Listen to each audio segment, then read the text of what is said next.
भारतम् अस्माकं देशः। हिन्दुस्थानमिति अस्य अपरन्नाम। भाशब्दस्य ज्ञानमित्यर्थः। भासि नाम ज्ञाने रताः जनाः भारताः भवन्ति। तेषां वर्षं भारतमिति प्रसिद्धम्। एतेन भारतीयाः ज्ञाने आसक्ताः आसन् इति ज्ञायते। सहस्रेभ्यः वर्षेभ्यः पूर्वम् उज्जयिनी, तक्षशिला, नळन्दा, काशी, विक्रमशिलादिषु नगरेषु विश्वविद्यालयाः आसन्। विदेशेभ्यः अपि अध्ययनार्थं जनाः भारतम् आगच्छन्ति स्म। प्रत्येकस्मिन् अपि विश्वविद्यालये 10,000-अधिकाः छात्राः अध्ययनं कुर्वन्ति स्म। अलौकिकानां लौकिकानां च सर्वेषामपि विषयाणां बोधनम् आचार्याः तत्र कुर्वन्ति स्म।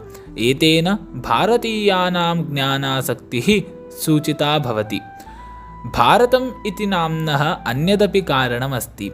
पूर्वं भरतनामकः चक्रवर्ती समग्रं भारतदेशम् अपालयत्।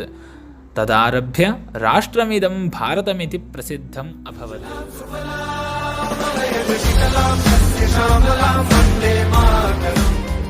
अस्मिन् जगति भारतस्य विशिष्टं स्थानमस्ति।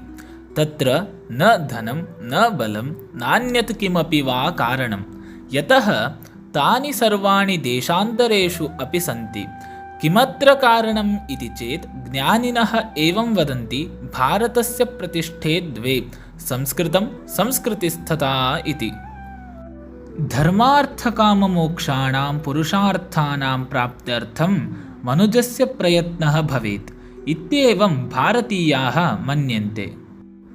सत्यं वद धर्मं चर, परोपकारः पुण्याय पापाय परपीडनम्, अहिंसा परमो धर्मः, मातृदेवो भव पितृदेवो भव इत्यादि उपदेशवचनैः एषा संस्कृतिः अस्मान् सन्मार्गे प्रेरयति।